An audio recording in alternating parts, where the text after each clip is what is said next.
歡迎收睇19Talk，一個為大家提供健康科普資訊嘅頻道。我哋嘅目標係解答你哋嘅健康同生活疑惑，幫助大家喺忙碌嘅人生中保持活力同幸福。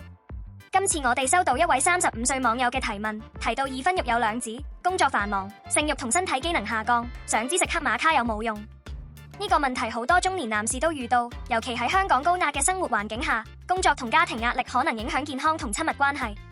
等我哋一齊嚟解答，提供專業資訊同實用建議。已婚男35歲後體能大降。網友問：我35歲，結咗婚，生咗2個小朋友，工作有啲繁忙，最近覺得自己完全冇乜慾望，身體機能好似差咗好多，成日覺得攰同冇力。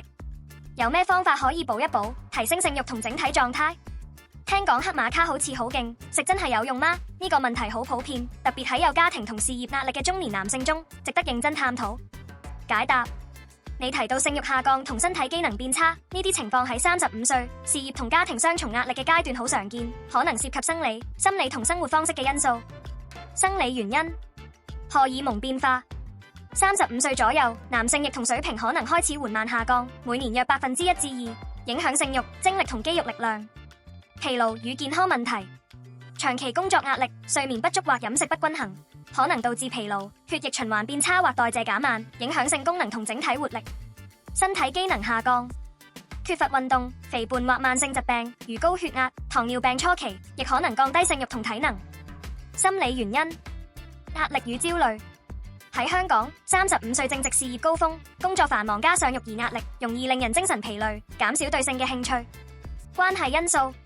同太太長期專注家庭責任，可能減少浪漫互動或親密時間，影響性慾。黑馬卡嘅效果：黑馬卡係一種南美植物，常用作保健品，聲稱可提升精力、性慾同性功能。部分研究顯示，黑馬卡可能改善輕度性慾下降或疲勞，特別係壓力大嘅人群。黑馬卡可能透過支持荷爾蒙平衡同改善血液循環，間接提升活力。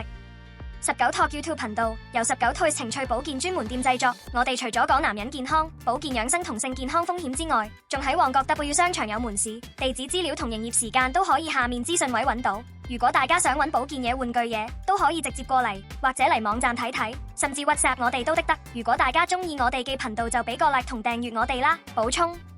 性慾下降同身體機能變差唔係單一問題，而係生活方式同健康狀態嘅反應。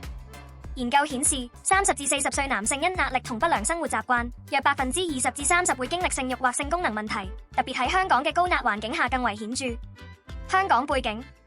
喺香港，35歲人士多數要兼顧事業、育兒、湊 B 壓力同經濟負擔，如供樓或教育開支，容易忽略健康。長期坐喺辦公室，飲食偏向高糖高脂，如經常食快餐或飲奶茶，加上睡眠不足，香港人平均睡眠少於7小時，都會削弱體能同性慾。黑馬卡嘅應用：喺香港，黑馬卡喺藥房或網店如萬寧、HKTV Mall，價錢約300港元，好容易買到。例如力神50倍濃縮黑馬卡，有50倍高濃度吸收效果較好，但馬卡只能作為輔助，長期服用前要諮詢醫生，確保無副作用，如胃部不適。更重要嘅係全面嘅生活方式改變，如運動、飲食、減壓同與太太重建親密聯繫，先係提升性慾同機能嘅核心。心靈安慰：如果你因為性慾下降或身體冇力而感到沮喪、壓力大甚至自責，唔使過分擔心。35歲係人生忙碌嘅階段，特別係有小朋友同事業壓力，呢啲挑戰好多男士都試過。你關注自己健康同想試黑馬卡，顯示你重視自己同家庭嘅幸福，呢份用心好值得讚賞。性慾同身體機能唔係一成不變，透過小改變同努力，完全可以重拾活力。喺香港，社會對男性嘅期望可能令人覺得要頂硬上，但承認問題同尋求幫助係成熟同負責任嘅表現。睇緊呢條片嘅你，已經喺為自己同太太嘅幸福努力，呢份行動力好值得鼓勵。建議：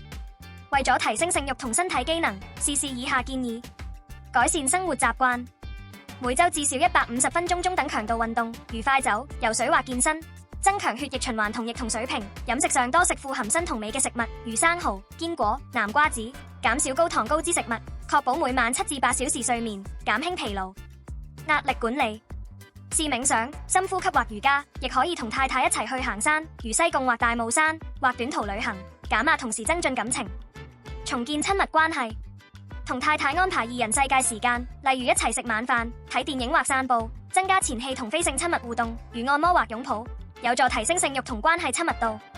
坦誠分享你嘅感受，問問太太嘅需求，共同探索親密方式。試黑馬卡要謹慎，選擇有信譽品牌如力神50倍黑馬卡，按照建議劑量服用，服用前諮詢醫生或藥劑師，確保安全同適合自己。諮詢專業人士，如果問題持續，揾泌尿科醫生或性健康專家，如香港家庭計劃指導會或私營診所。檢查費用約500至2000蚊，檢查係唔係有荷爾蒙問題或其他健康因素。必要時考慮婚姻輔導，改善夫妻溝通。總結：35歲性慾下降同身體機能變差，多數由壓力、疲勞或生活習慣引起。黑馬卡可能有輔助作用，但運動、飲食調整、減壓同與太太嘅溝通更為重要。關注健康係負責任嘅表現，絕對值得努力。以上內容純粹參考，建議有任何擔心，務必揾醫生或專業人士尋求意見。感謝收睇19 Talk。如果有其他健康或關係問題，歡迎留言或私信我哋。下期見。